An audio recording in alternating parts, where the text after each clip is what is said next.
So ayan guys, ito ako ngayon sa Clark International Airport departure area. Ayan. So I'll show you a little bit kung ano yung mga ginagawa dito. Ayan. Pwede kayo mag self check-in. Ayan. Kapag pindot nyo po itong Cebu Pacific. Ayan. Nandyan lahat. Pwede na kayong mag-scan. Tapos enter your booking number. Blah blah blah. Ayan. Tapos exit pagkatapos na kayo. Ayan. Tapos meron silang yung baggage. Weigh your baggage here. Ayan.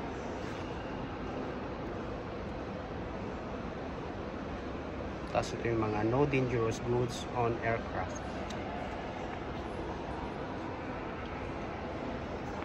So may mga counter sila rito from A, B, C, D. Ayan.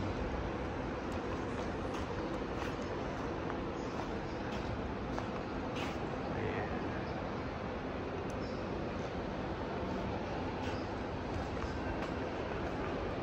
So ito nga pala guys yung mga flights nila rito.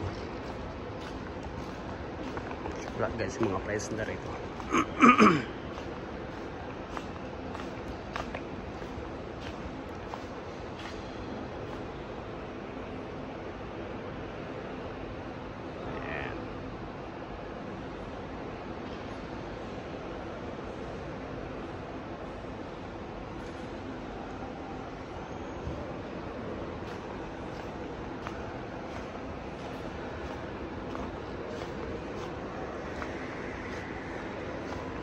So, bali, ayan.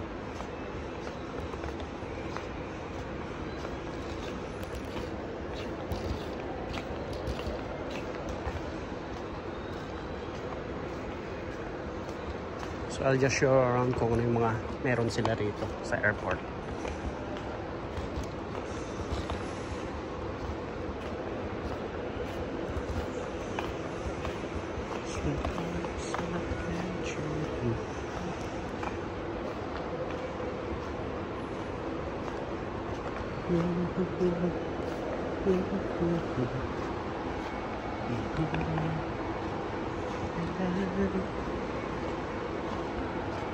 Yeah.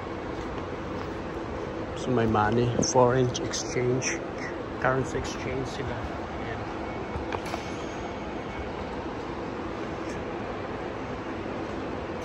So mas maganda dito guys na dito sa international, dito sa Clark International Airport kapag pupunta kayo ng Pilipinas tsaka alis ng Pilipinas. Kasi nga sa Manila, sa NAIA, very loaded na, napaka-loaded na. So at saka maraming mga problema doon. Unlike dito, masasabi ko siguro na okay naman. Tsaka malinis. Tsaka hindi maraming passengers. Kasi konti pa lang yung mga flights na inaano nila rito.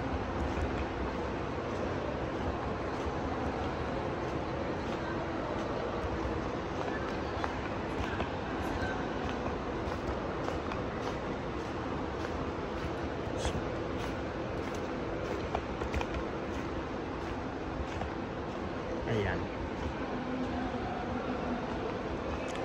So under nito guys, na building nito is yung mga arrival area. Arrival. Dito sa taas, departure area. Ayan nga pala guys. Be sure na nag-fill up kayo ng form 72 hours. Ayan. Bago kayo papasok or aalis ng Pilipinas. So sa mga Philippine passport holder at saka foreign passport holder, ito yung nila option. Ayan. Tapos meron kayong pipilapan na form. So bali dito kayo mag-ano sa e-travel Philippine. Ayan. Diyan kayo mag-ano magpipil up ng form. So ayan.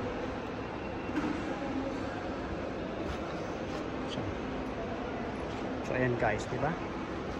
Napakalinis. Napakalinis ng airport.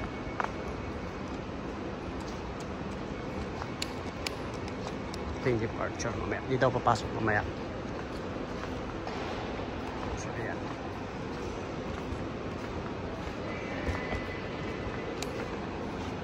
So ayan guys, yun lang. Tapos gusto nyo nang kakain, meron dyan yung ano, Blue Smith. Mag-relax, kakain. So ayan guys. Ayan, okay, bye bye na.